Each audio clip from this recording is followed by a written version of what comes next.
Okay, hello everyone. Today is Sunday, March the 19th, and we are going to continue in our studies of a science of mind. Reverend Sakina, would you like to take it away? Yeah, let's just become still for a few moments, allowing ourselves to let go of, anything that's going on the past couple of days or this morning, this afternoon, and just open our hearts and our minds to be receptive to what we hear from what is read, and also receptive to what is coming through each of us that inspires us to share and to respond as to how we're feeling about what we hear, because that's important. Many times we are hearing within ourselves something, but we choose not to say it. But we need to remember that sometimes somebody else needs to hear what has come through us. But we're each the teacher and we're each the student, and we're each here to learn and to grow. And on that note, we say to the divine, thank you. We let it go, and it is so. So it is. Okay, And well, welcome so it is. said to everyone. Today's section on from Science of Mind, Ernest Holmes is going to be talking about causes and conditions. Pay no attention to what happens in the objective world when you are making a demonstration. We interpret causes by conditions only, as we realize that a condition must partake of the nature of its cause. If there appears to be confusion in the condition, then there must have been confusion in the thought back of it. Pay no attention to the objective expression so long as you know you are getting the right subjective recognition. The way to work out a problem scientifically is to take it up in thought daily and conceive of it as already being an accomplished fact in experience. Get the idea of the desire as already embodied in the absolute. Unless one believes that there is an absolute, how can he do this? We must believe that we are dealing with reality and with nothing less than the absolute. If we are radiating thought into divine mind, what is there that can hinder it from operating on this thought? Nothing, for it knows no hindrances. Be sure that there is nothing destructive in the reaction, for there must be no element of destructiveness in our work. Daily hold your desire as an already accomplished fact and go about your business with joy and gladness, with peace and quiet confidence. The law is then sure to act. During the process, many things may happen that will appear to be destructive. You may pass through a good fortune and bad.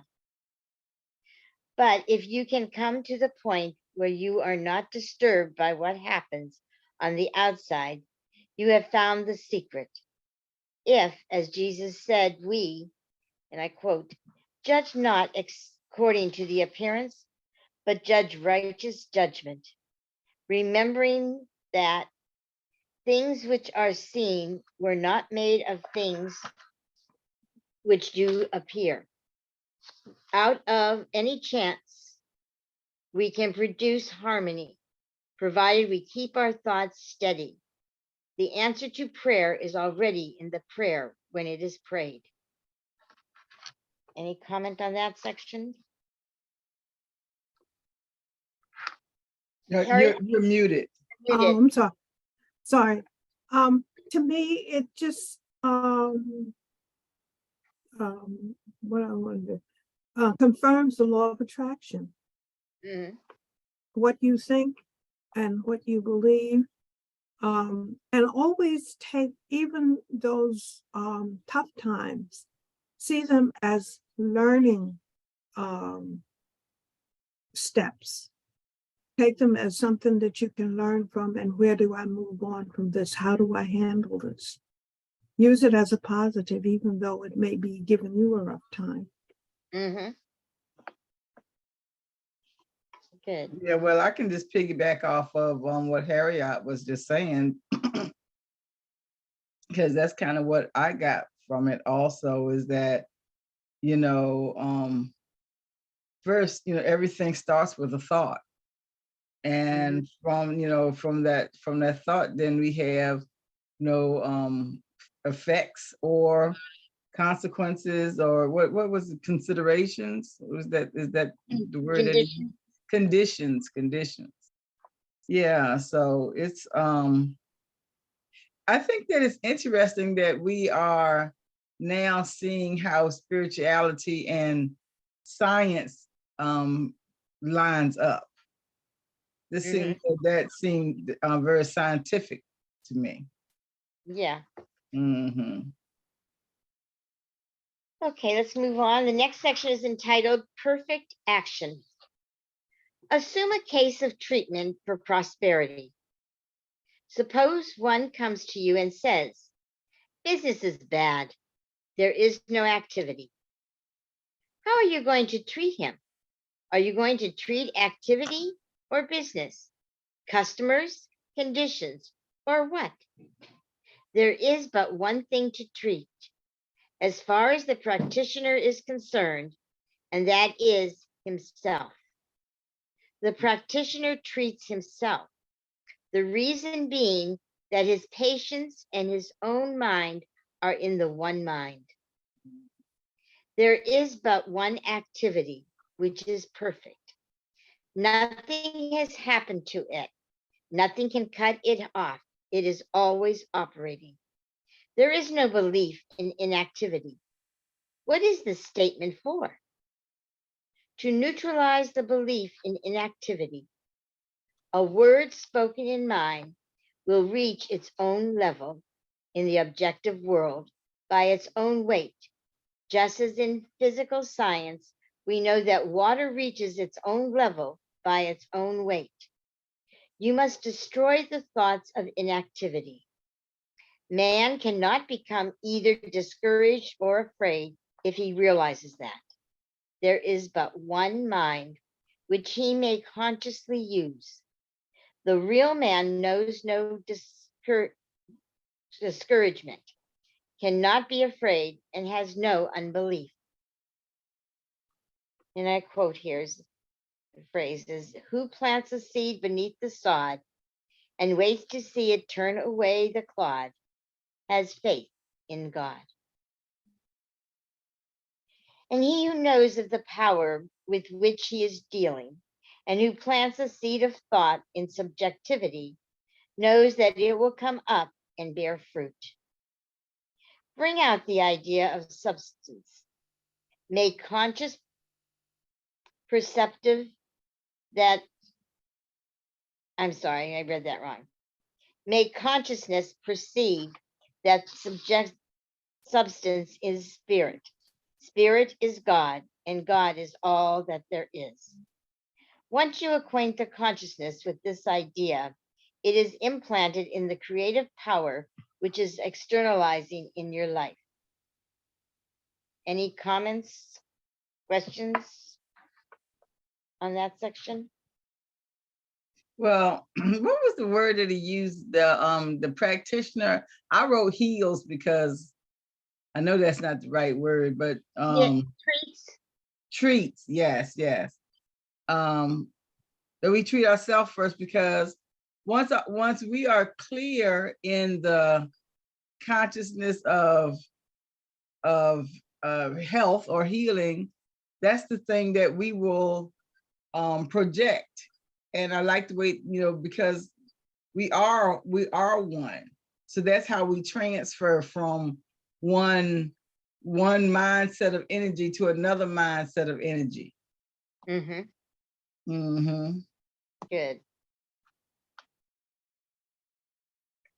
Anything else? Okay. It just solidifies or affirms the physician heal thyself, because if you're not Mhm. healed, how can you heal somebody else? And of Mhm. course, you know, on the plane, they say, you know, put that oxygen mask on yourself first, then go and help whoever needs help. Because Mhm, if you're not fully charged, how can you help somebody else? mhm. Okay, good. This next section is entitled Mental Equivalence. The law is infinite and perfect, but in order to make a demonstration, we must first have a mental equivalent of the thing we desire. Consequently, the range of our possibilities at the present time does not extend far beyond the range of our present concepts. As we bring our present time, I'm sorry, as we bring ourselves to a greater vision, we can then induce a still greater concept and thereby demonstrate more in our experience. In this way, there is a continuous growth and unfoldment taking place.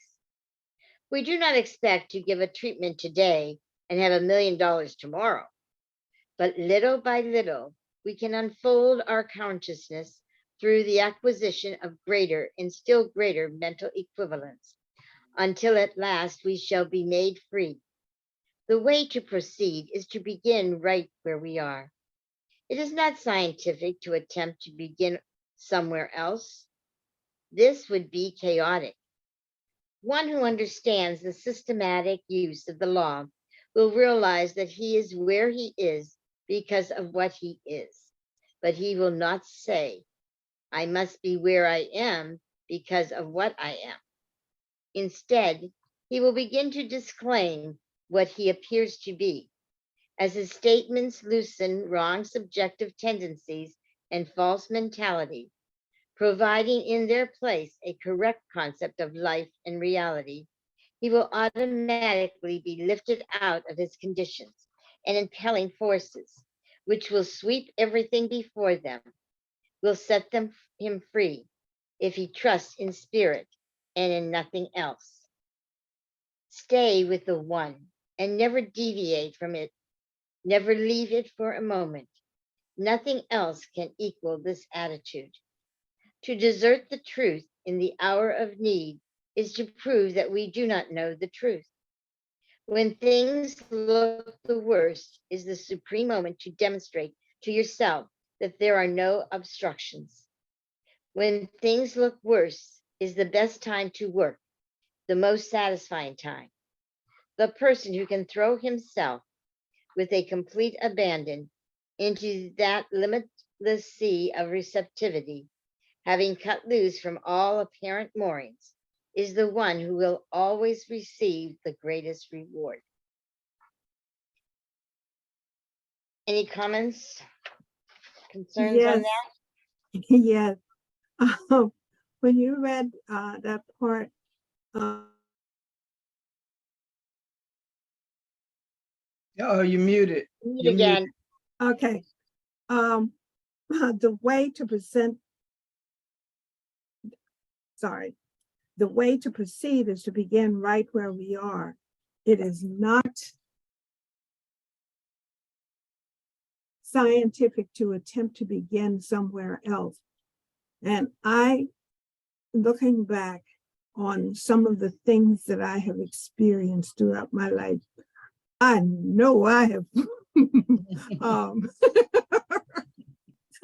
I know exactly what they're saying there, because you know, you see something, it promises you something, and when I go to see it, I want what was promised without having to work through, you know, Mhm. the steps that I need in Mhm. order to reach that goal.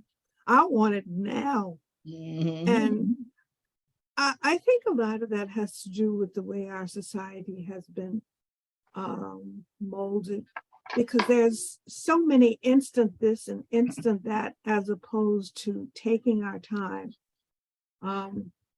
And of course, there's a great lesson in that fable about the tortoise and the hare, slow and easy. wins the race. Yeah. Well, when this happened with my thumb yesterday, I was on a date when it happened, and the gentleman I was with, he saw what had happened and that I wasn't able to bend it. And he said, "Oh," he said, "I think," he said, "let's go to the emergency room." He said, "I know it's not the greatest place for a date." He said, "But let me take you to the emergency room for your thumb." And I said, "No." I said, "I'm just going to do some Reiki on it." And he said, "Don't argue with me." And I said, "I want you to see." I said, "I'm going to do some Reiki on it, and you'll see that I'll be able to bend it. It's going to get black and blue. It's going to swell." I said, "But that's part of the process." So I held my thumb and I did some Reiki, and I out loud, I said the little prayer that I say and that. And after about, maybe 20 minutes, I removed my hand and we continued, talking. But in my mind, I was doing my Reiki. And so we were talking, and I pulled up my thumb and I said, "You know how little Jack Horner sat in the corner, pulled out his plump?" I said, "Well, look," I said, "my thumb is bendy." And he just looked at me and he said, "It is." And I said, "Well, I told you this is how it works." I said, "Now it's also going to get black and blue down into the wrist." I said, "But it is the thumb." And I said, "I know, it's just bruised. It hurts like crazy, but it's bruised." So that's one of those things and times when we're able to share with others how, staying focused and maintaining that mental um, ability of sort of like mind over matter in a sense, but staying that connection with that oneness, and knowing it. Now, had after 20 minutes, if I wouldn't have been able to bend it, then I would have asked internally, do I need to see a professional doctor? Do I need to take it another step? Because that step is also part of the process. We can't be foolish and that, but we have to ask internally within ourselves and that connection that we have with the oneness, and go from there. So that is to me also, working with where you are at that time and not thinking, well, I need to be in another spot in order for this to work. It's starting right, where you are, taking that first step on that first step rather than trying to skip 2 or 3 and wanting to do it then.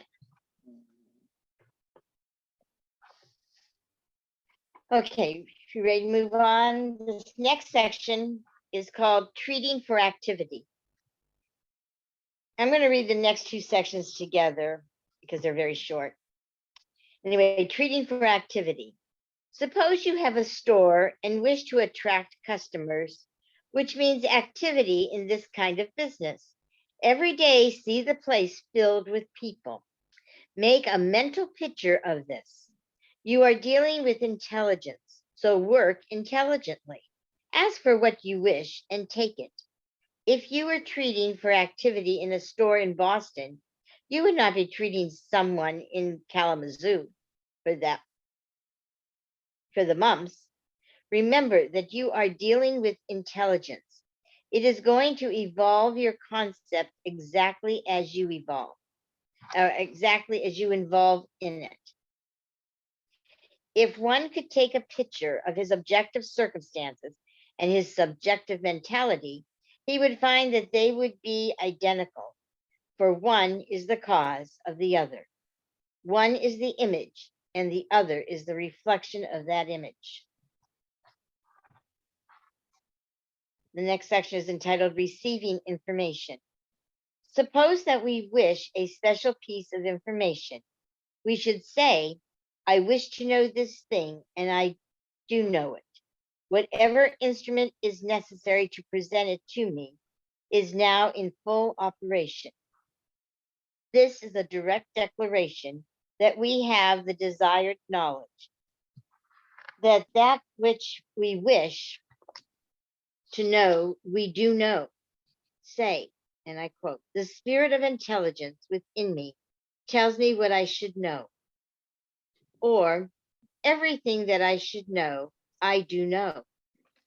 It does not matter how we get this knowledge. We would not care if we read it on a sign or in the dictionary or if it were told to us, or if it were sent to us, but we should consider the demonstration complete, provided we received it. Say, everything necessary for the complete fulfillment of this idea is now in full operation, and I accept it. Any comments on those two?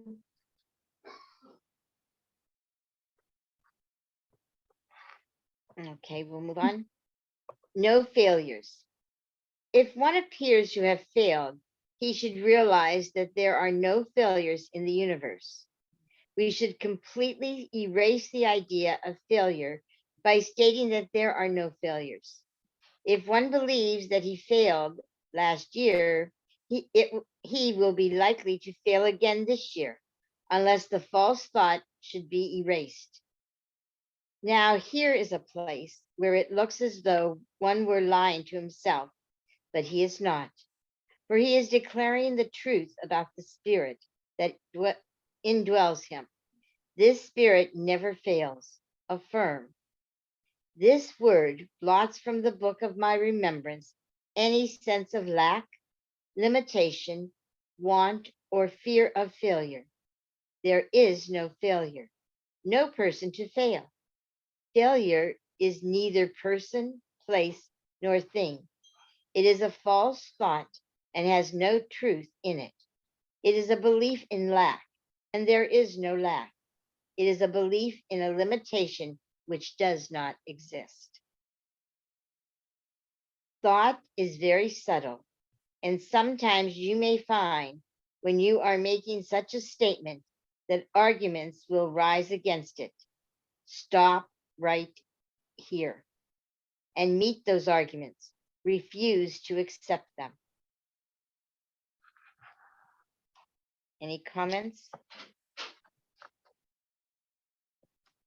I just like the topic of this section, no failures. Because really, there are no failures. There might be roadblocks, there might be stumbling blocks, or whatever you want to call them, but they are lessons, and we need to stop and pay attention to whatever that lesson is. What do I need to do differently to make this work? Good, thank you. The next section is entitled Opportunity. Suppose you are treating your business and something from within says, there are too many people in this business. Handle the thought of competition at once. Say, there is no competition or monopoly. You must do something to free the endeavor to express itself. Treatment is a thing of itself. It is an entity of infinite intelligence, life, and action, and nothing can hinder its operation except unbelief or a lack of adequate mental equivalence. They could not enter in because of unbelief, and they tempted God and limited the Holy One of Israel. Never depend on people or say that things must come from this or that source. It makes no difference where things come from. Say that they are and let them come from where they will. And then, if something appears to happen, which points to a place for them to come from, it is correct to say, if this is the place, then there is nothing which can hinder. This is not hypnotic, for you are simply guarding against the possibility of some false thought coming in and hindering your demonstration. Nothing moves but mind. God makes things through the direct act of becoming the things which he creates. This is what we do, for our thought becomes the thing thought of. The thought and the thing are one in reality. In bold print, he states, what a man has as well as what he is the result of the subjective state of his thought. Keep on subjectifying thought until the balance of your consciousness is on the affirmative side, and nothing can hinder it from demonstrating. This is inevitable. This is the way that the law operates. I kind of like the way he started off. Someone you are treating your business. I suppose you are treating your business, and something from within says there are too many people in this business.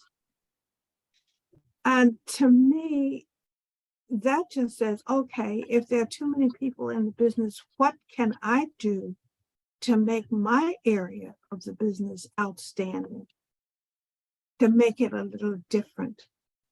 Don't decide to drop out and go elsewhere, because if that is what you care about, if that is your passion, then to find a way to make your little segment of that, whatever it is, outstanding. Make it stand out, make that light shine. Yes.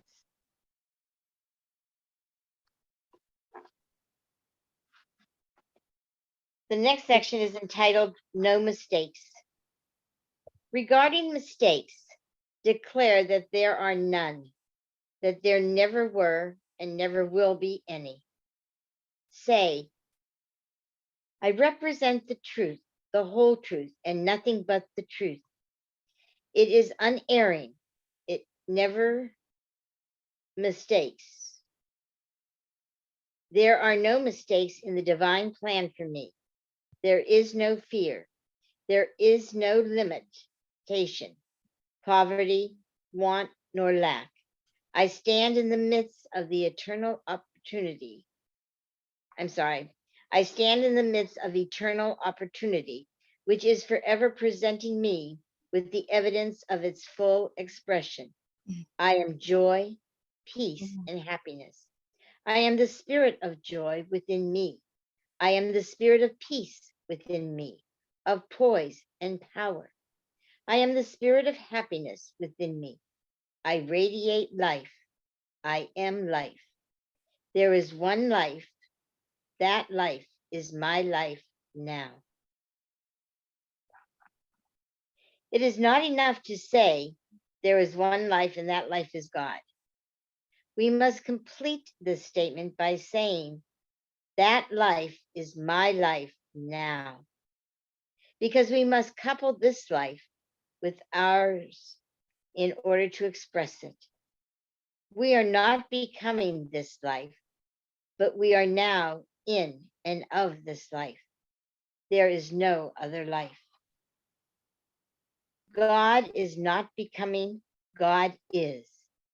God is not growing, God is complete. God is not trying to find out something, God already knows. Evolution is not the expression of becoming God, but is simply one of the ways that a God who already is expresses himself, and as such, it is the logical result of involution and is eternally going on.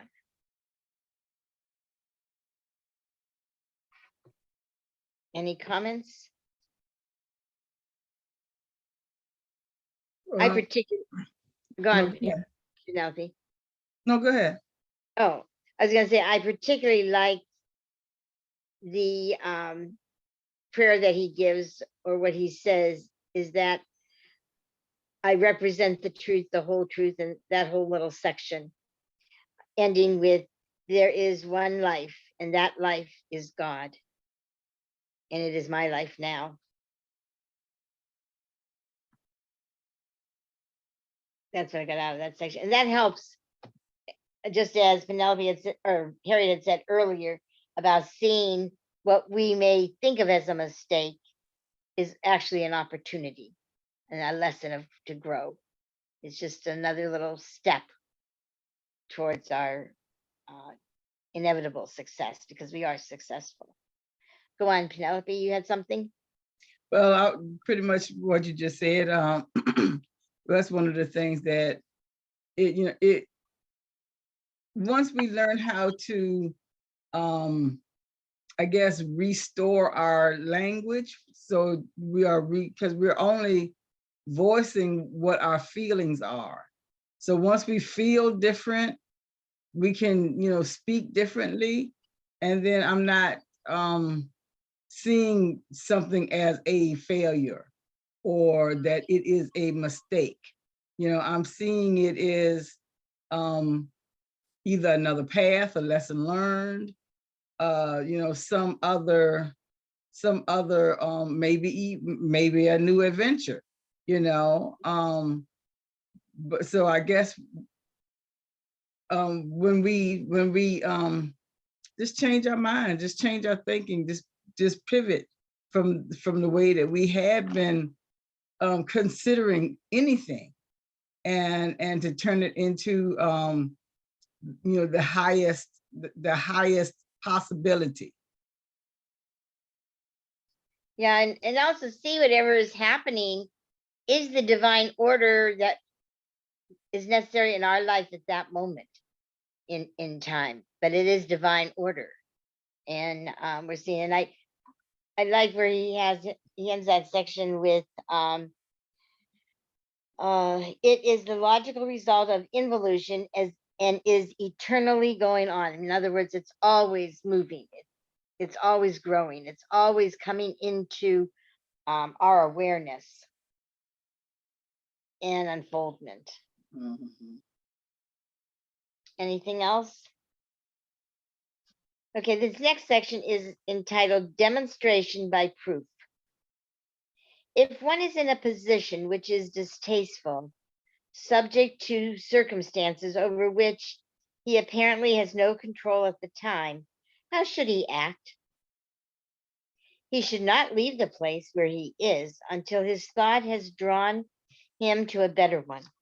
In making demonstration, we should not shove anything before us, carry anything with us, nor drag anything after us. We should stay where we are until our word takes us somewhere else, for this is the only proof that we have demonstrated.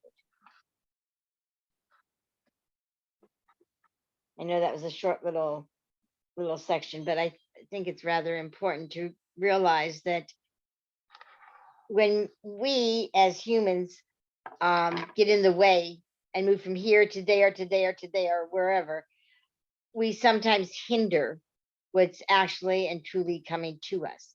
On the other hand, if we stay until something internally, inwardly, coming from that higher source within us, moves us to do something, then it's befitting to move on or to make a suggestion.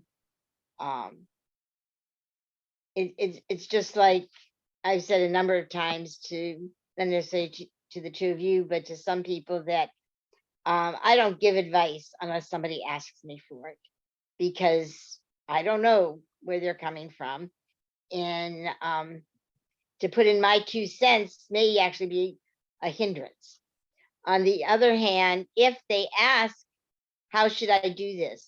Or do you think this is all right? Well, yes, then they're asking for my opinion, but it is up to me, before I blurt out my opinion, to go within and wait for spirit to give me the words to share. And I feel that's what he is saying in this particular section, is to wait for that essence within us. Which, by the way, Penelope, I do like the use of that word that you had said the other night.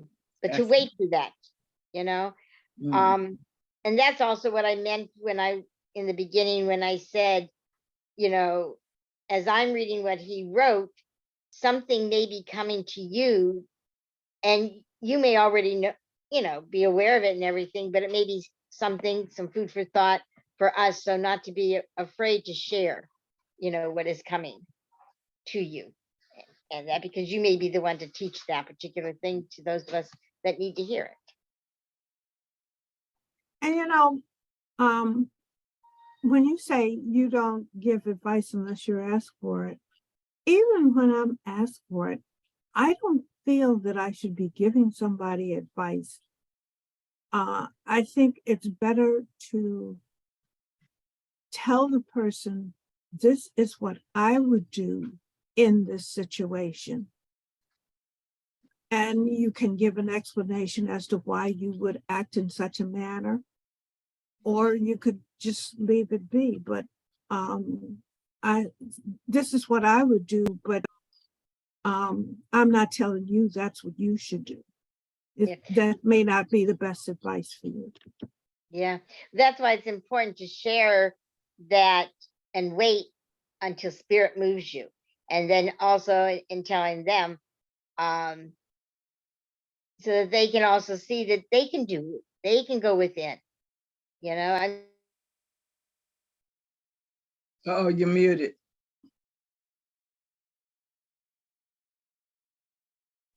And I'm us that, you know, in dealing with people, that it gives us an opportunity to, you know, share with them that they can go within, you know. I don't have the answers for you, but maybe your higher self has the answers. You don't necessarily have to go to the priest, the rabbi, the minister, the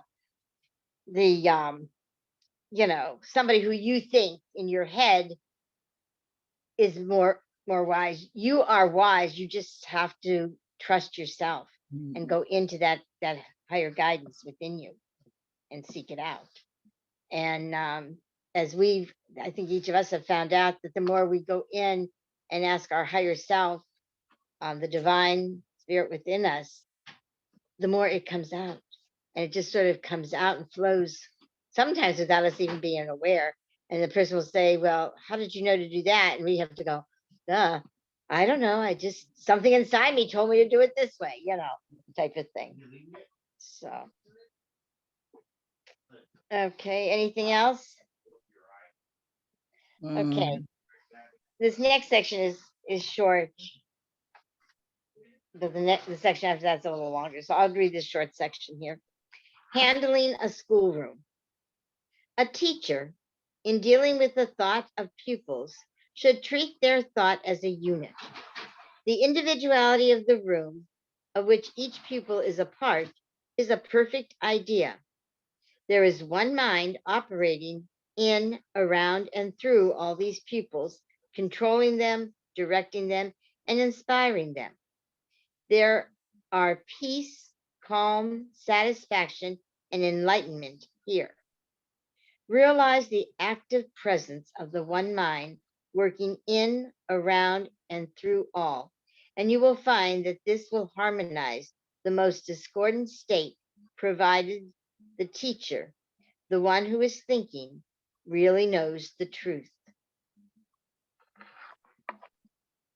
Any comment on that? Well, I had read this book much before I became a teacher, and I would go into my classroom about an hour before the students, and actually before the teachers were supposed to be there. And I would, we couldn't have candles lit when the class was in session, but I would go ahead and I'd light my little candle and turn off the lights in the room, and would actually visualize all of my students being the divine and being the divine teacher teaching me. And I found that it worked in my classroom. I rarely had, I don't think I ever, in the 15 years I taught, ever sent any of my students to in-school suspension. I don't think I ever gave any of them a pink slip to get out of my classroom and that type of thing. But I think part of it was because as I was learning to trust the divine, I was seeing them as divine, even though they had, you know, records acres long of being what was termed SED or socially maladjusted and that type of thing. But seeing them as the divine being, and just each one of them was a cell of that divine being, I think helped. It gave me a better attitude in working as a teacher, and I think they sensed it. And that, so that's, had I read this after becoming a teacher, then I would have looked at it a little differently, maybe. But I do think whenever we go into any type of a situation, doesn't necessarily have to be a classroom, going to somebody's home, or any of that. Anyone else have a comment?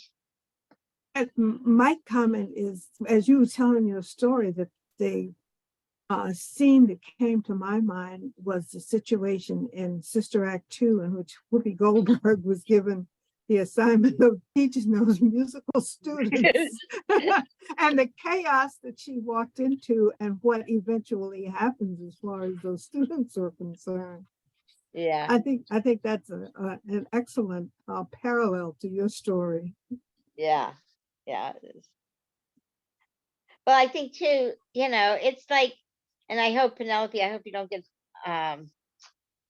don't mind me saying this, but in the short time that I've known Penelope and Woznia, seeing him going from a very inward individual, expressing himself in a very different way when I first met him compared to the type of individual he's becoming and bringing out, and sharing. I think a lot of it has to do with the way Penelope has seen him from the very beginning of his growth and works with him. I'm just amazed. And just like sometimes when he passes through the camera, and we'll do something. And then once we acknowledge his presence, he completely changes. So it's beautiful to, I think, to see that. And I think it's because of the way we're holding him in that perfect light and seeing him as this divine individual. Okay, let's move on. This next section is entitled The Law of Correspondence.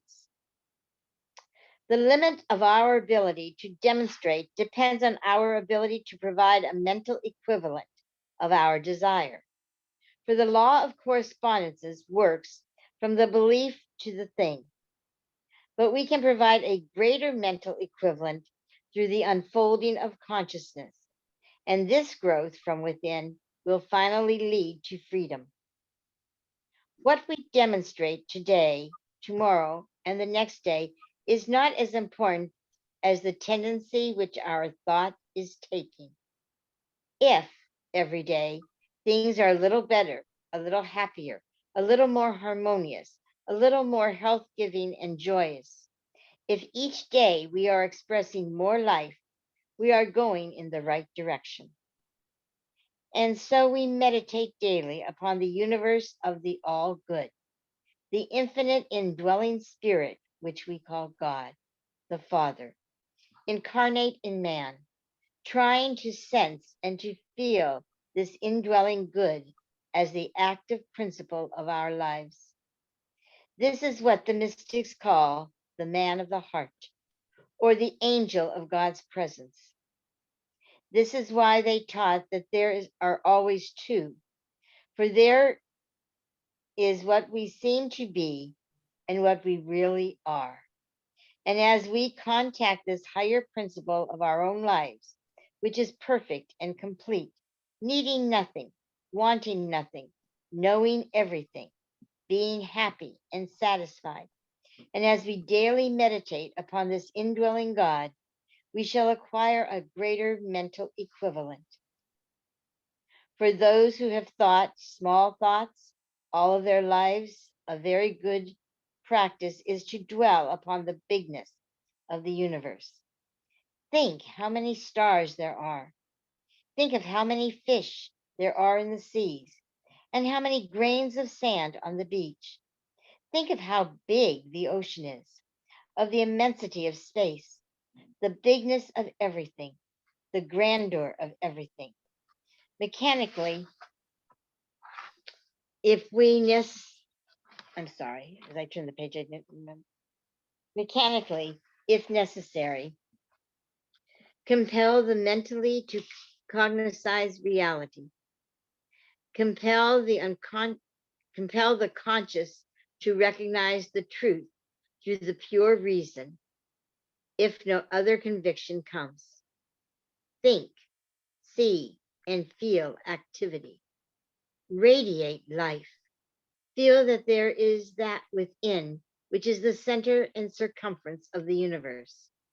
The universe is the result of the self-contemplation of the Lord. Our lives are the results of our self-contemplation and are peopled with the personal personifications of our thoughts and ideas. Accept this without question, for this is true. Nothing is real to us unless we make it real. Nothing can touch us unless we let it touch us. Refuse to have the feelings hurt. Refuse to receive anyone's condemnation.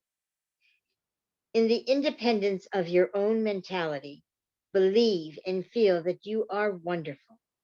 This is not conceit, it is the truth. What can be more wonderful than the manifestation of the infinite mind? Awake, thou that sleepest, and arise from the dead, and Christ shall give thee light.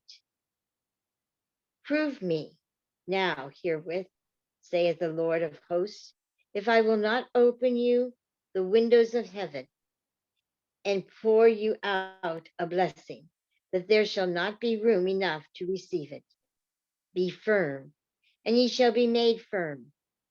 Act as though I am, and I will be. Unlook thou the deity, and the deity will unlook thee. As thou hast believed, so be it done. Ask, and it shall be given unto you. So shall my word be that goeth forth out of thy mouth. It shall prosper.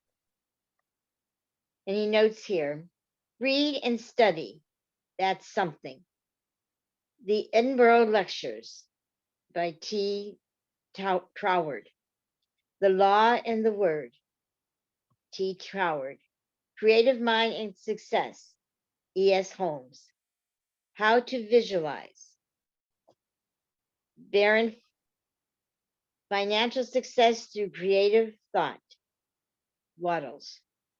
I think those are a few articles or books that were written by those individuals. Any comments or questions or inspirations? Mm, I think one of the main things for me is that, you know, when we really make a change, when we really make a choice for change and renewing our old thoughts for our old thought patterns for new thought patterns, there's a lot of opportunity. There's so much opportunity in that. And I think that what has maybe happened throughout history is that people look at somebody and think that they're supposed to be maybe acting or emulating that person as opposed to being the best of themselves. And when we, when we really look to be the best of ourselves, that, that in itself can be a little challenging because, you're going on, uncharted territory, you really have to feel your way through and learn to trust and learn how to trust yourself through that. So, now that, like I said, now that I have really made the choice to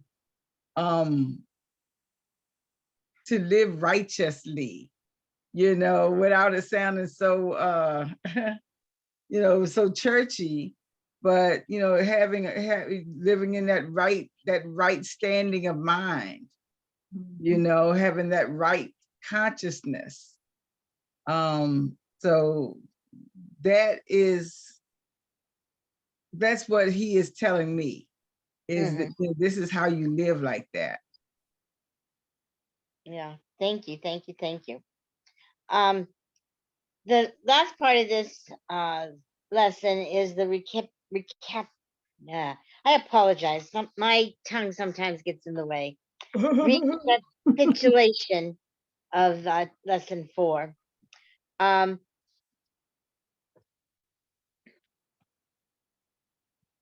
Limitation and poverty are not things, but are the results of restricted ways of thinking. We are surrounded by a subjective intelligence, which receives the impress of our thought and acts upon it. This intelligence is a natural law in the mental world, and consequently, it is neither good nor bad. It can only be said of it that it is, and that we may consciously use it. The law is a law of reflection, for life is a mirror, reflecting to us as conditions the images of our thinking. Whatever one thinks tends to take form and to become a part of his experience. The medium of all thought is the universal mind acting as law. Law is always impersonal, neutral, receptive, and reactive. A sense of separation from good causes us to feel restricted, and a sense of our unity with good changes the currents of causation and brings a happier condition into the experience. Everything is in the so-called material universe is, I'm sorry, everything in the so-called material universe is an effect and exists only by virtue of some mental image behind it. Man's individuality enables him to make such use of the law as he desires. He is bound, not by limitation, but by a limited thought.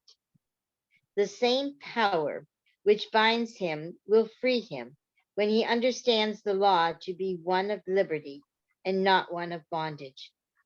The power within man can free him from all distasteful conditions if the law governing this power is properly understood and utilized. The law of mind, which is the medium of all action, is a law of perfect balance. The objective world perfectly balances the images within the subjective world. Water will reach its own level by its own weight, and, and according to the same law, consciousness will externalize at its own level by its own weight. Cause and effect are but two sides of the same thing, one being the image in mind, and the other the objective condition. The manifest universe is the result of the self contemplation of the Lord. Man's world of affairs is the result of his self contemplation. He is, at first, ignorant of this, and so binds himself through wrong ideation and action. Reversing this thought will reverse the condition. There is neither effort nor strain in knowing the truth. Right action will be compelled through right knowing. Therefore, when we know the truth, it will compel us to act in the correct manner. Attraction and repulsion are mental qualities and may be consciously utilized for definite purposes.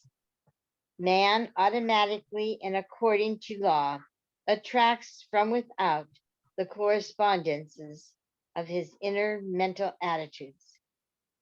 Inner mental attitudes may be induced through right thinking and correct knowing. The subjective state of thought is the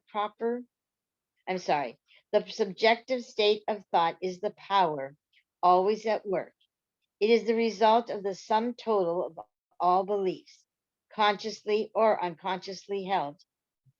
The subjective state of thought may be consciously changed through right mental action. The conscious thought controls the subconscious, and in its turn, the subconscious controls conditions. Visualizing or mentally seeing right action tends to produce the picture in external affairs. Since the law is mental, one must believe in it in order to have it work affirmatively for him.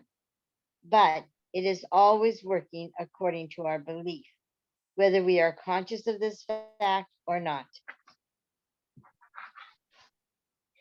Demonstration takes place through the field of the one universal mind. We set the power in motion. The law produces the effect. We plant the seed, and the law produces the plant. One should never allow himself to think of or talk about limitation or poverty. Life is a mirror and will reflect back to the thinker what he thinks into it. God's plan for man is a perfect one, and when we harmonize with it, we will become free from all bondage. The more spiritual the thought, the higher the manifestation. Spiritual thought means an absolute belief in and reliance upon truth. This is both natural and normal. All is love, yet all is law. Love is the impelling force, and law executes the will of love. Man is the center of God consciousness in the great whole. He cannot deface his real being, but may hinder the whole from coming into a complete expression through his life. Turning to the one with the complete abandonment and in absolute trust, he will find that he already is saved, helped, and prospered. There is one infinite mind from which all things come. This mind is through, in, and around man. It is the only mind that there is, and every time man thinks, he uses it. There is one infinite spirit, and every time man says, I am, he proclaims it. There is one infinite substance, and every time man moves, he moves in it. There is one infinite law, and every time man thinks, he sets it into motion. There is one infinite God, and every time man speaks to this God, he receives a direct answer. One, one, one. I am God, and there is none else. There is one limitless life, which returns to the thinker what he thinks into it. One, one, one. In all, over all, and through all. Talk, live, act, believe, and know that you are a center in the one. All the power there is, all the presence there is, all the love there is, all the peace there is, all the good there is. And the only God that is omnipresent. Consequently, the infinite is in and through man and is in and through everything. Act as though I am and I will be. Any comments, inspirations, questions, whatever? I'm just, I shouldn't say it, but I am amazed at how all the different venues that we discuss in Inner Haven overlap. You talk about the I am principle. Forrest is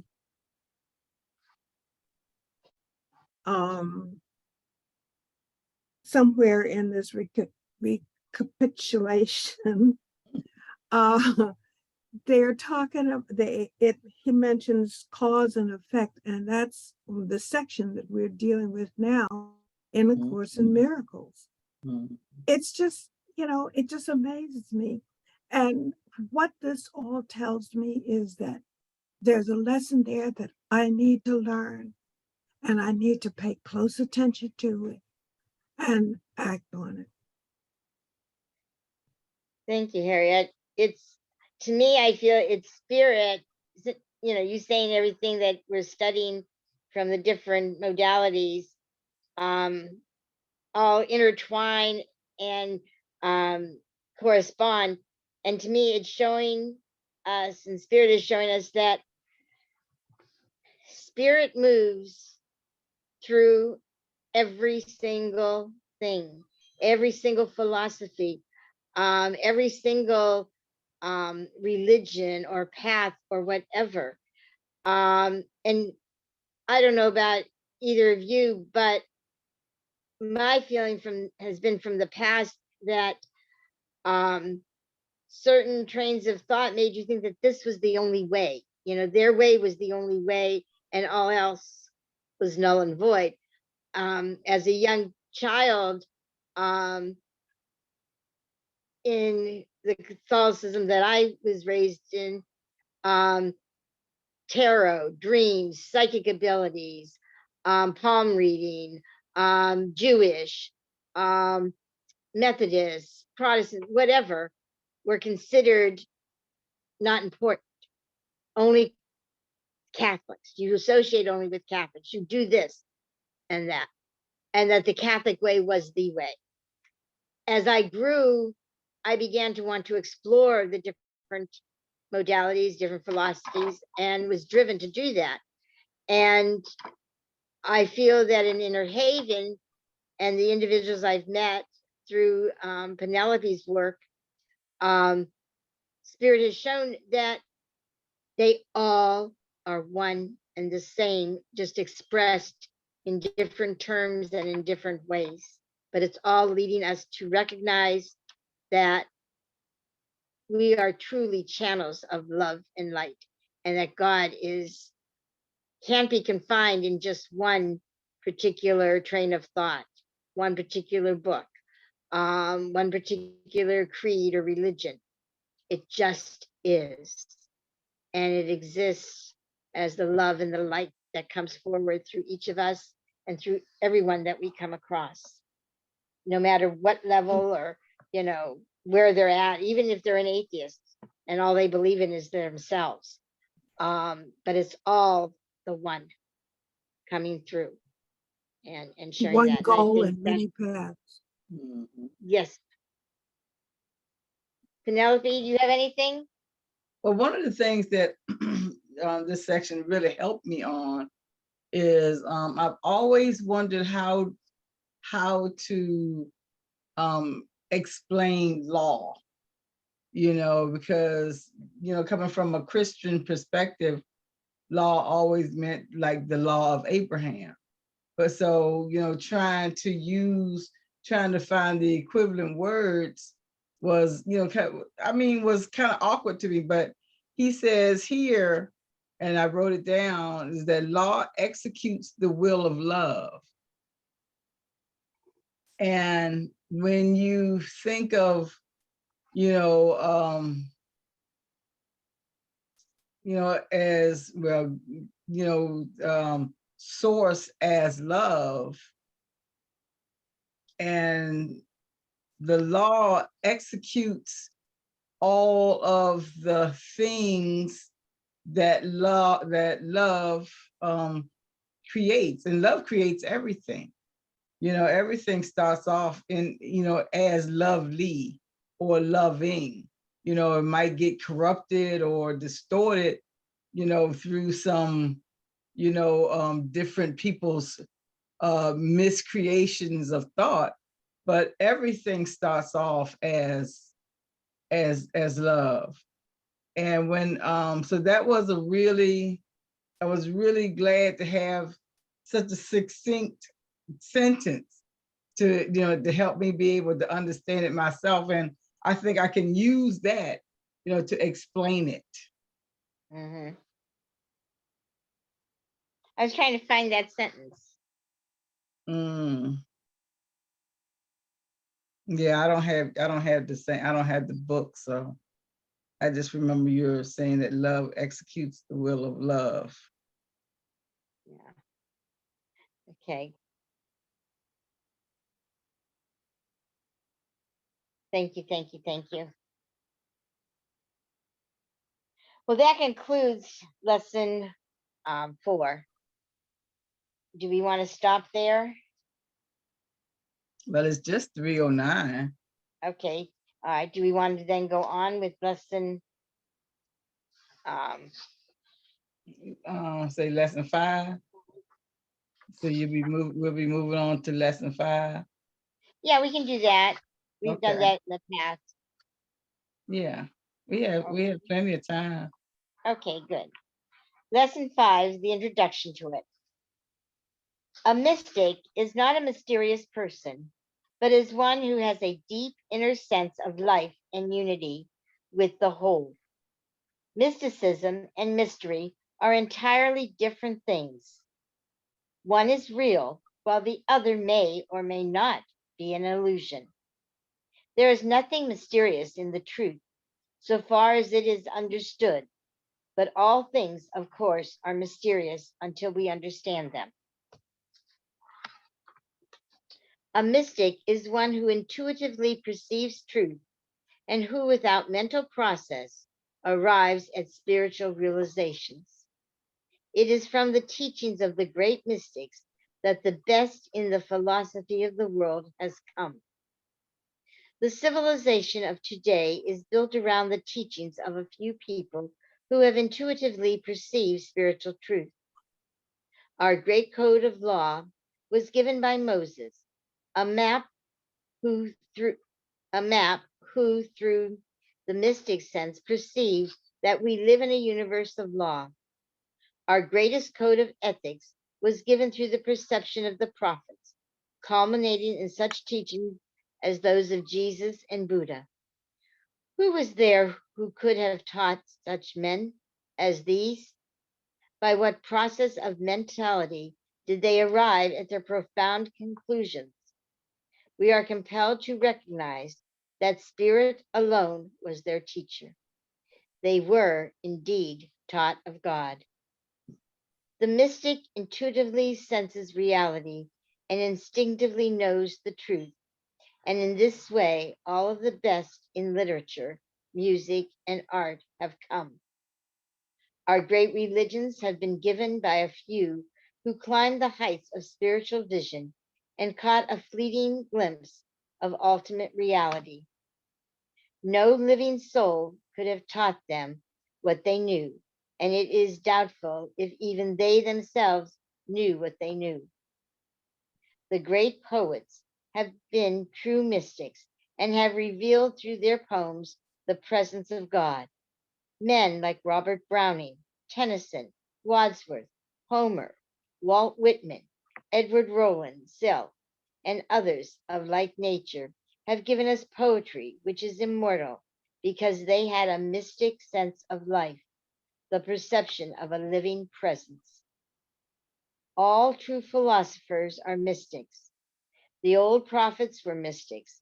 David Solomon, Jesus, Plato, Buddha, Plotinus, Emerson, and a score of others all had the same experience, the sense of a living presence. The greatest music ever composed was written by the hand of a mystic, and the highest and best in art has come from the same source. Man has compelled nature to do his bidding. He has harnessed electric energy, caught the wind, trapped steam, and made them all obey his will. He has invented machines to do the work of thousands. He has belted the globe with this traffic and built up a wonderful civilization, but in few cases has he conquered his own soul.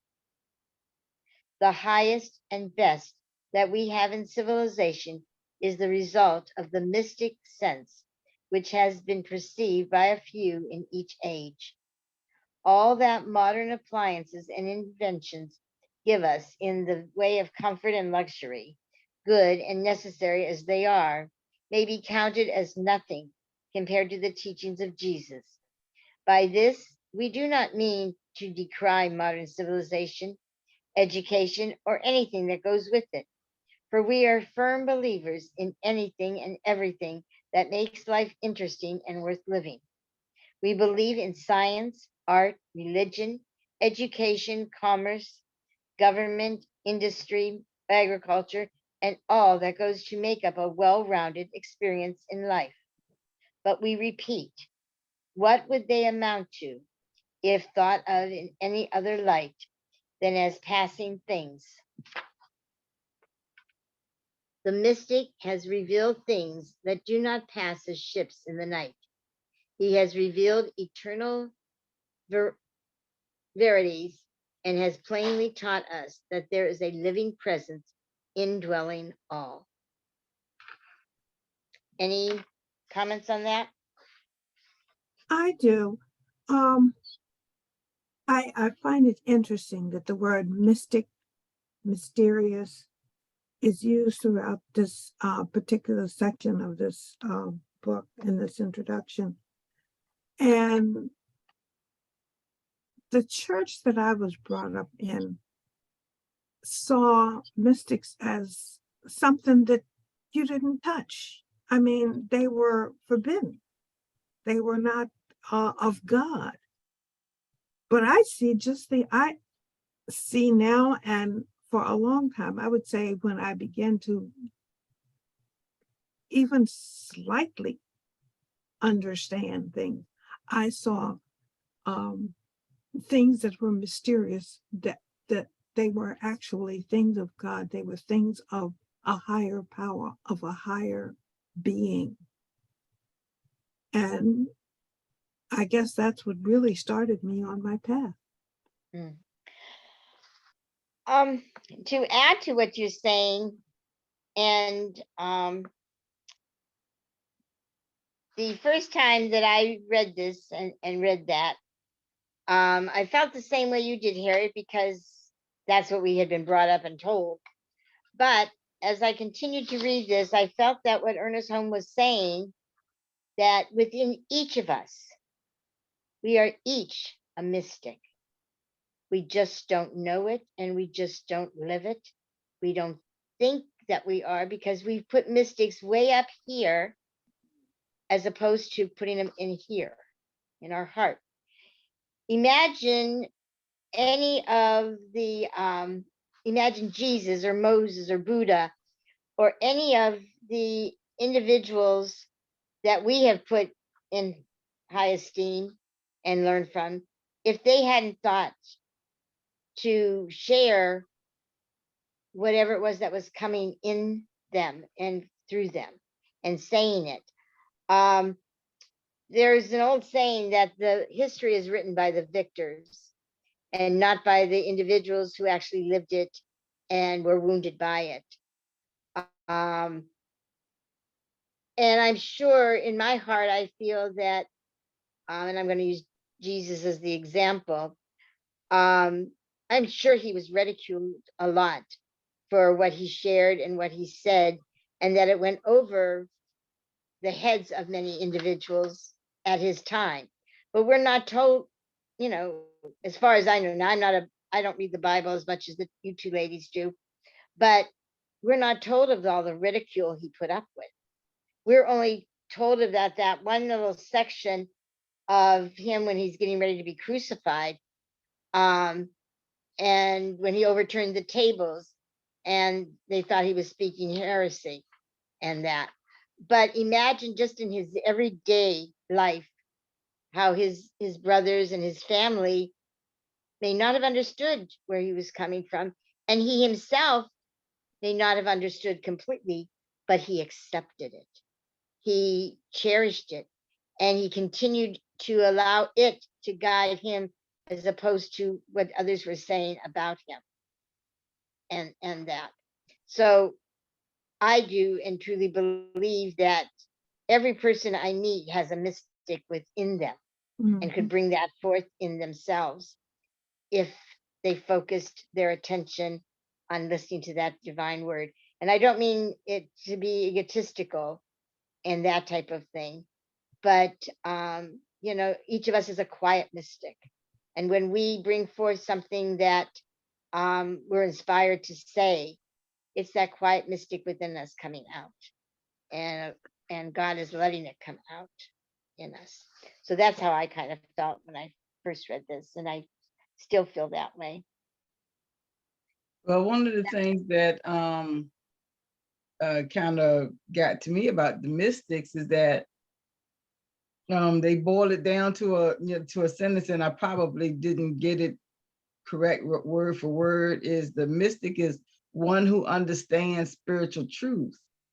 And when you think of that, if you are concentrating and getting to the and focused and meditate on the truth, you are going to eventually understand spiritual truth.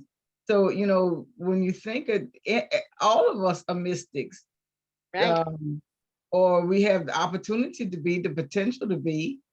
So when you hear the word described, I mean defined, it's not as mysterious or spooky or scary. It's just it just says that it's one who understands spiritual truth.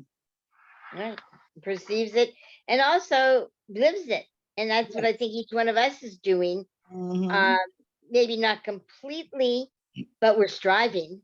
Yeah, the We're best we striving. can.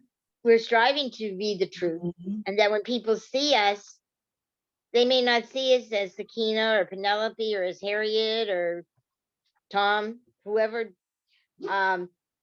But we are, to the best of our ability, trying to be that truth and have people Mhm. see that truth. Not that we even have to speak it, but if we're trying to be it. Mhm. And that. I'm going to go on here. The next section is entitled True Mysticism and the Psychic Sense. There is a vast difference between mysticism and psychicism. I hope I pronounced that right. Between a mystic and an ordinary psychic.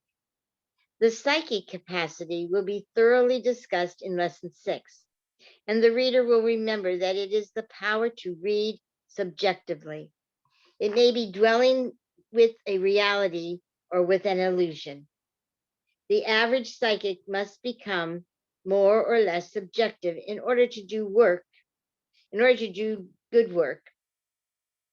At best, and even through, at best, and even though in a normal state of mind, he can only read subjective pictures and tendencies. At best, he is generally dealing with human thought.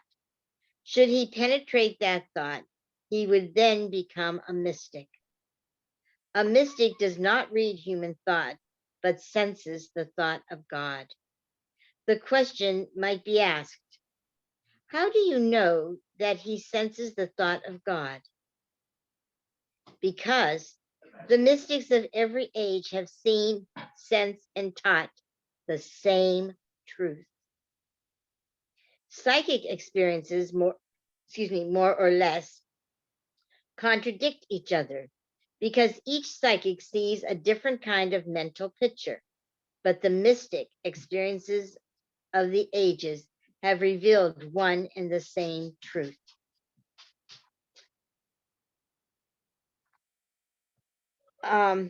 Something that was coming to me as I read this was, and each of you has seen how what Penelope has shared in the tarot, what we've learned from Andre in the Book of Enoch, from Forrest when he shares the I am, from Harriet when she talks about Course in Miracles or the chakras, that they're all saying the same truth. And that is coming out in its different forms from its different paths, but it's all coming out. So it's what Harriet or Penelope has allowed to happen and transpire in Inner Haven through the study of these various modalities is the fact of seeing that we are allowing the mystics in each of us and in each of the individuals that we're reading or studying from to come out, because they're all sharing that same truth. Mhm. Anyone else? Mhm. No, Okay. I mean, I think that you just kind of like hit the nail on the head, because that's what we are trying to accomplish here at Inner Haven is to be, first of all, non-judgmental, you know, not critical of other people, but to be willing to be pliable, bendable. You know, I mean, I can't hear something from you. I can't learn something from you if I haven't heard it from you.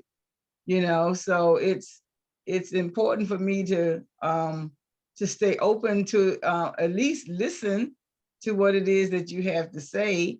I can, maybe we can have a discussion. I can learn how to apply it to what I know or how I understand things, but I won't know that until I have taken off all of my shackles and burdens or blinders or whatever else might be holding me back, so that I can experience how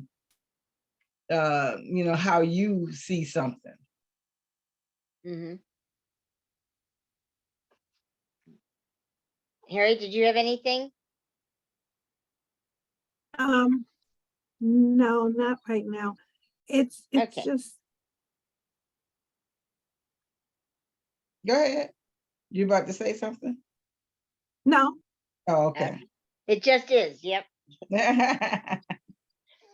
Okay. What the mystics have taught. Without exception, all of the mystics have taught that there is but one ultimate reality, and that this ultimate reality is here now, if we could but see it. Strange as it may seem, the great mystics have all believed in a personal God, that is, a God who is personal to all who believe in him. They have not, of course, believed in an anthropomorphic God, but have believed in a God who consciously works in and through man, and they have adored and worshiped this God. The great mystics have been illumined. That is, they have at times seen through the veil of matter and perceived the spiritual universe. They have taught that the kingdom of God is now present and needs but to be realized. And they have apparently sensed that this kingdom is within. A psychic sees only through his own subjective mentality. Consequently, everything that he looks at is more or less colored by the vibration of his own thought.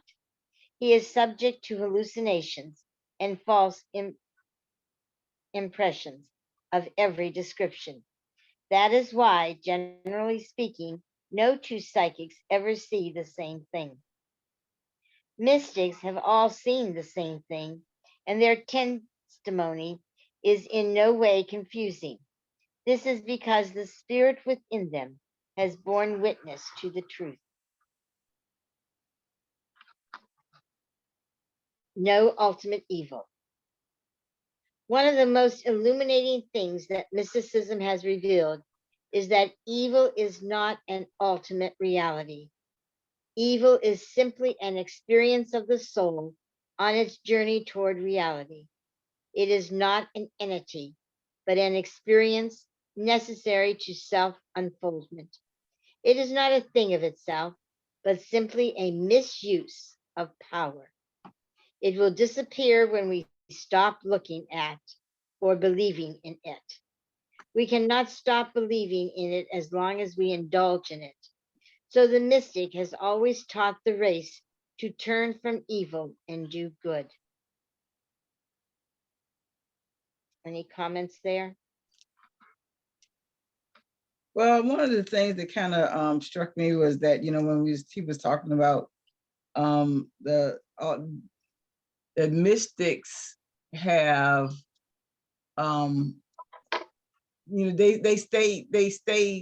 they all talk, they all saying the same thing. They all say the same thing. And when you think about it, Charles Fillmore, all of those people at that time were speaking the same type of truth. And you look at people like Edgar Casey with, prophecies. His prophecies, really go along with Nostradamus and other people. Jean Dixon, I just remember just thinking about her a little bit ago, and some of her predictions. So it's amazing how when you really look into spirit, you really get the fuller picture of the world and way that to look at the world.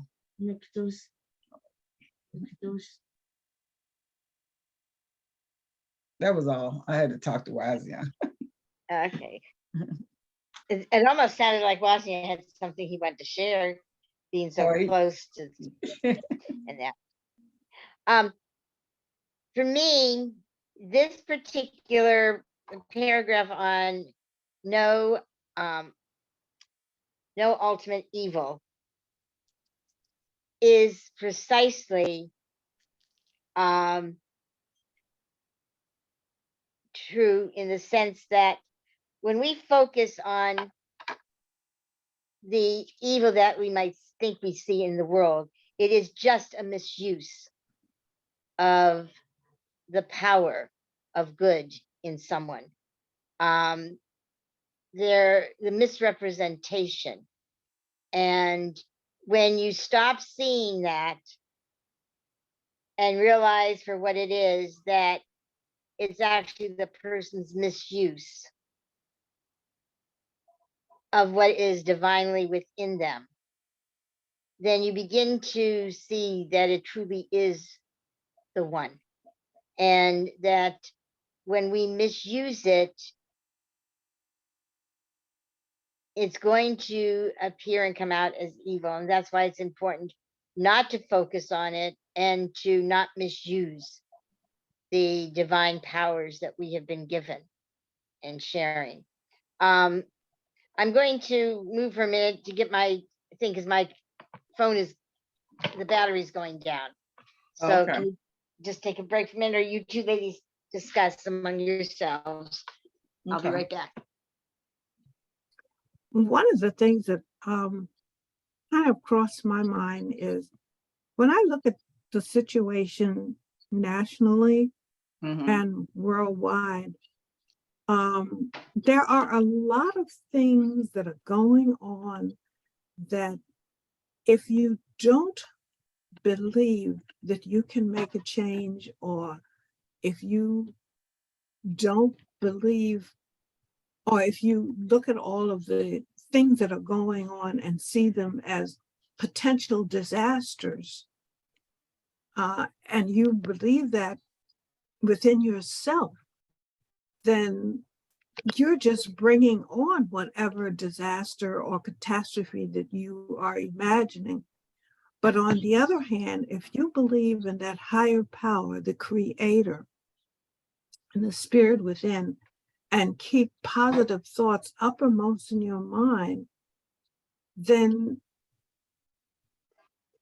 for me anyway, I don't concern myself with what could possibly happen that could be disastrous.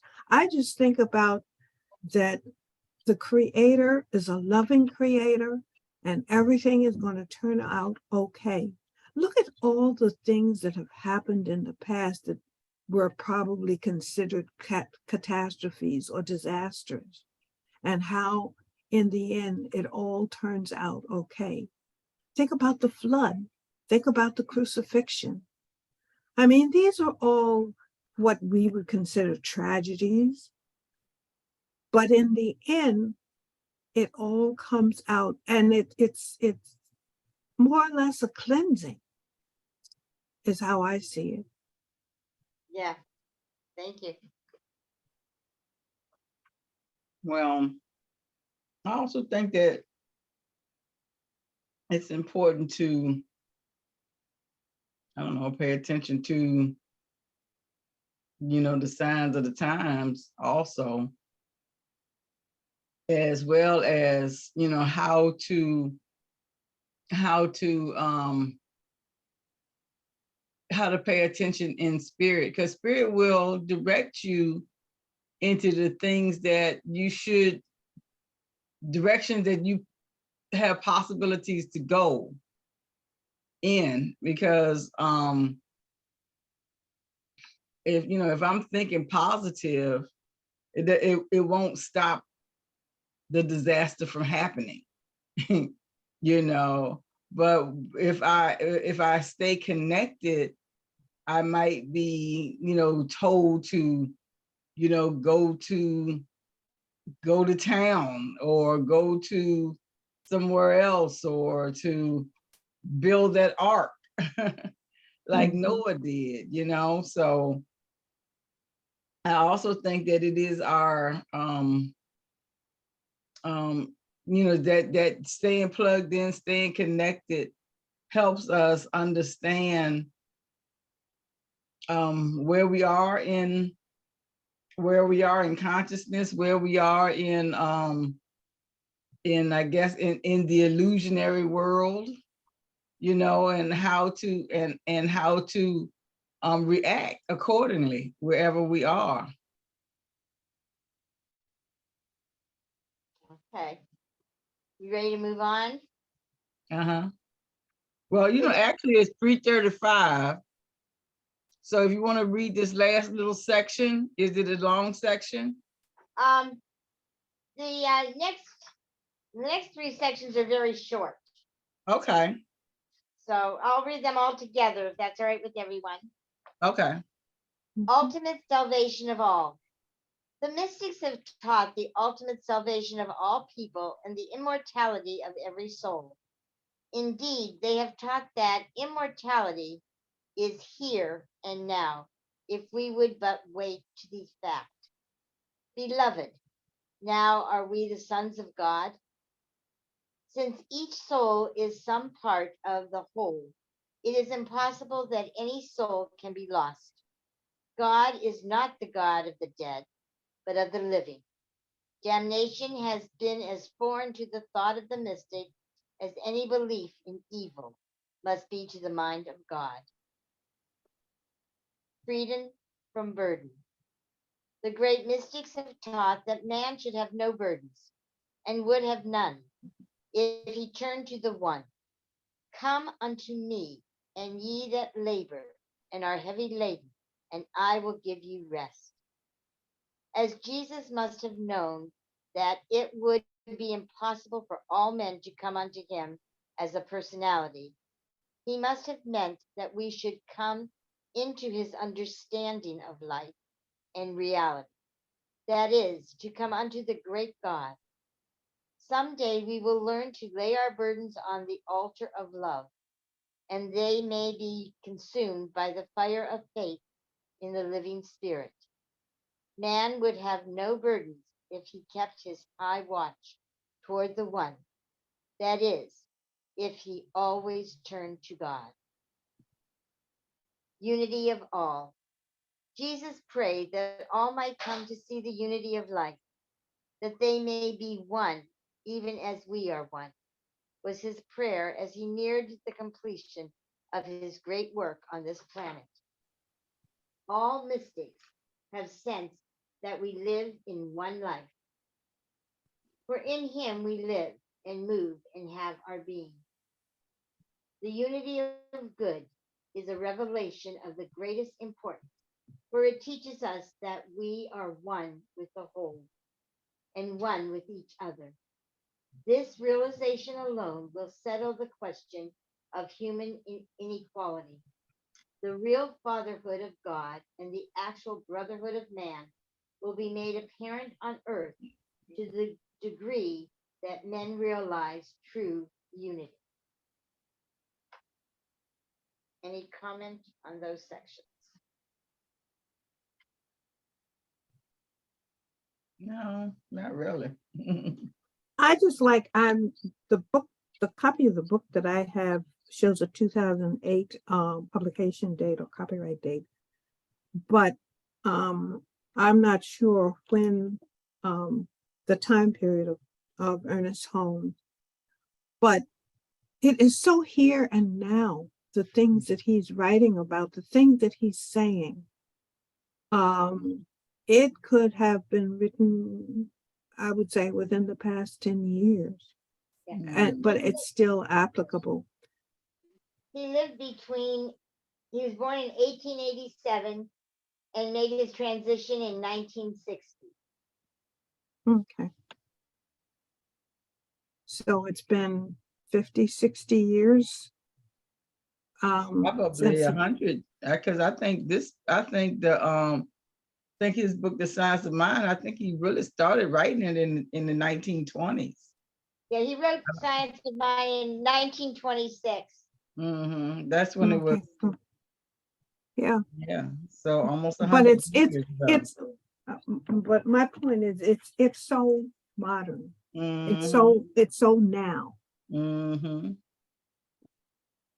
mhm. I think all of those people who were in that New Thought movement, Ernest Holmes, the Fillmores, what's her name?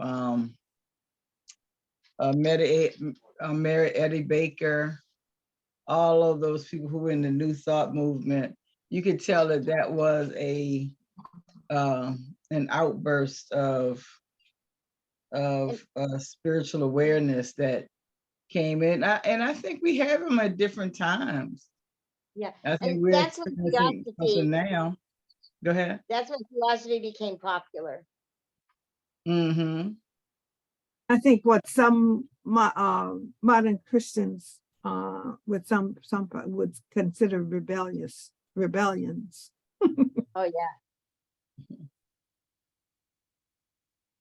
And I think that during that time, there were so many different, New Thought religions that were kind of like popping up that were, it was during that Dust Bowl time and people were looking at spirituality differently. And so, when you look at the historical aspects of it, we can really see how it fits in with where we are right now. Because I think that we are, I think the 60s was that another time of that real open spiritual awareness. And I think now is actually a time of a new opening of spiritual awareness. I think we getting big doses of it. Mhm, mhm. Well, it's 3:42. Let's do our roundtable real quick. What did we get from today's session? How can we apply it to our life? Or if you are applying something to your life, talk about that as well. And anybody like to go first? Well, I'll go first. Okay. I take away from this that if we live our lives from the mystic point of view, that we are mystics, and that the divine lives in us and we live in the divine, and apply that in everything that we do, whether it be cleaning the toilet bowl or going to the most fanciest restaurant to eat. But if we go and do with that in mind, that everyone who sees us is not seeing you and me as we are in these personalities, but is seeing the light and love of God, that we will experience all of the good of light and love that's in the world and from the individuals we encounter. And in my own personal opinion, for what it's worth, it's easy to do. It's just a matter of doing it now, this moment, and not waiting until we feel that we've earned it or that we've worked hard enough to get it. But if we realize it right now at this moment, that when you see me, you are actually seeing the divine presence of God's love and light as it is manifesting through me. And I'm seeing you as a channel of God's light and love as it's manifesting in you at this moment from where you are right now. And if we see everybody that way, we won't be, we won't feel threatened by them. We won't feel the need to judge or criticize or to denounce the way that they're living their lives. Maybe there's might be a better word for that, but if we lived our lives that way, we would experience the presence of God here now at this very moment. Mhm. So turn it over to Ralph to speak. Thank you. Well, I can go next. One of the things that I got from today's session is, practitioners, we treat ourselves first. And that's a good reminder that, that I should always be treating myself. I should always be treating myself to be, have that consistency of wholeness, so that if need be, I do have to stand in or step in with someone who might be experiencing some dis-ease or discomfort. I can, I already know that I'm filled because I practice it all the time. I practice treating myself all the time. So that's one of the things that I've gotten from this, and it's something that I already am doing, but it made me think to make sure I don't have any little, gaps or losses of memory or thought, and I'm not, pursuing it as often as I should be. So that's kind of what I got from today's session. What about you, Harriet? Well, for me, today's lesson more or less, when I think back, I think what we're doing, what Edgar Holmes is telling us or instructing us to do, these are things that have been happening all along. There have been pockets of within society that are practicing the love and all that we're teaching here, the understanding that we're teaching here. And the difference is the things that we were taught as children growing up through our churches and synagogues and ashrams and they serve as a foundation, but they didn't satisfy us, and we decided to move away and become seekers of the truth because we just felt like that what we were being taught was not the truth.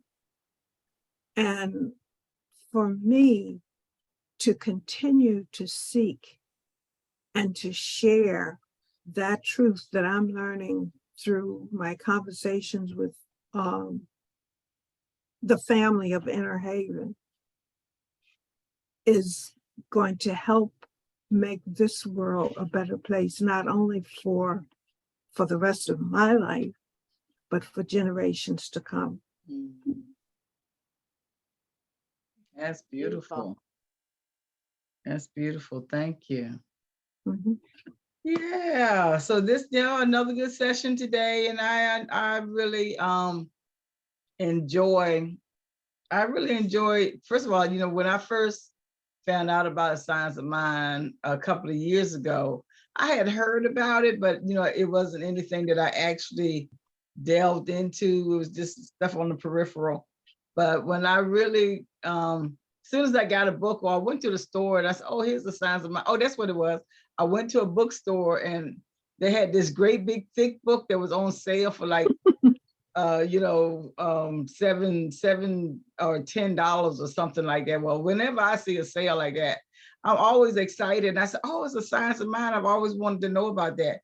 As soon as I took that book home and started to study it, or just started, I wasn't even studying it. I was just, kind of glimpsing, going through it quickly, scanning it quickly. And then I said, wow, this is mind blowing.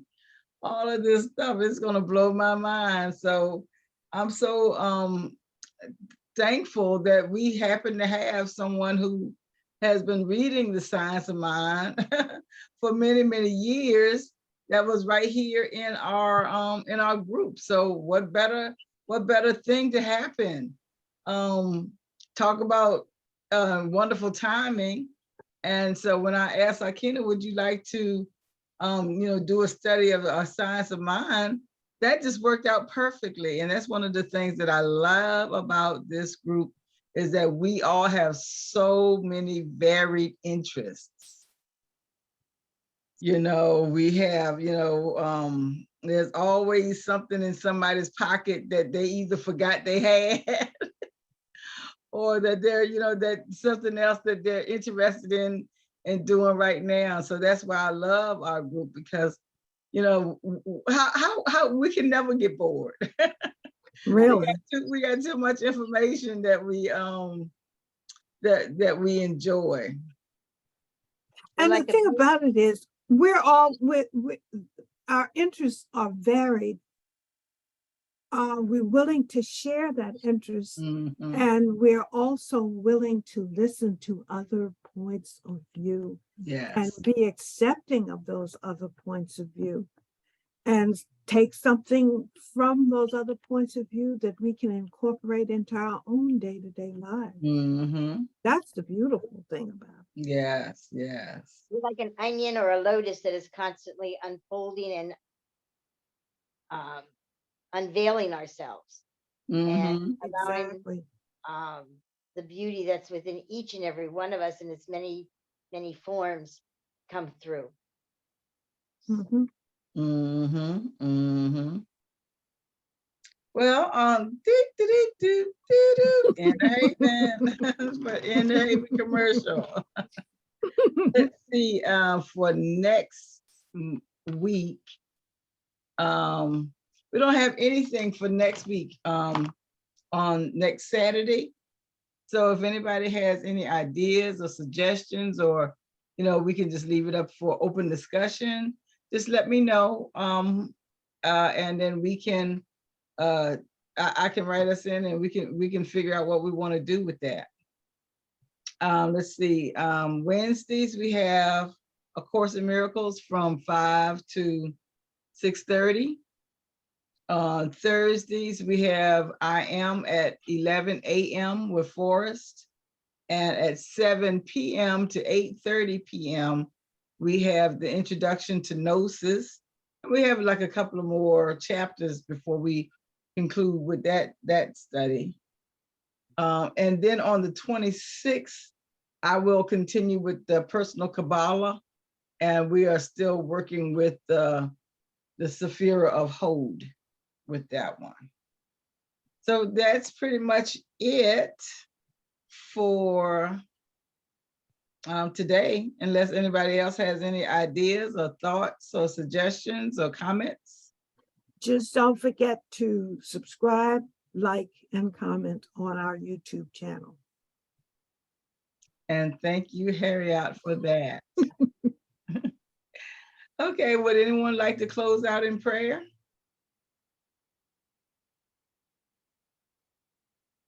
Okay, I will.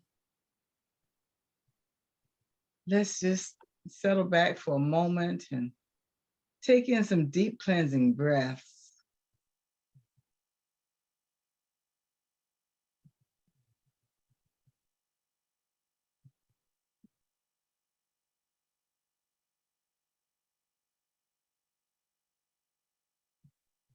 And as we center ourselves in the source, we know at this moment we are treating ourselves to all of the blessings and attributes of the source. Anything positive that we can think of or desire, those are the things that we are treating for ourselves. So as we hold on to this this session today, and we were able to come together, love one another, to, make have a discussion with one another, find how we all see and experience our place in this truth. Let's just know that we can be so grateful. We have so much gratitude and so much love and so much peace that we can rest in. So, and as we are holding on to this feeling of gratefulness and gratitude, and as we're holding on to this truth and this love, we just know that as we have thoughts about ourselves and have thoughts about our family and have thoughts about our nation and the world, let's just release all of the positive energy from those thoughts to each and every individual, nation, county, world, and all of the plants and animals, and be filled with the love of Source. And with that, we say, and so it is. And so it is. All righty, everybody. Thank you so much. And we'll be seeing you soon. Good. Bless each and every one of you and have a wonderful week. Love you, everybody. Bye. Love y'all.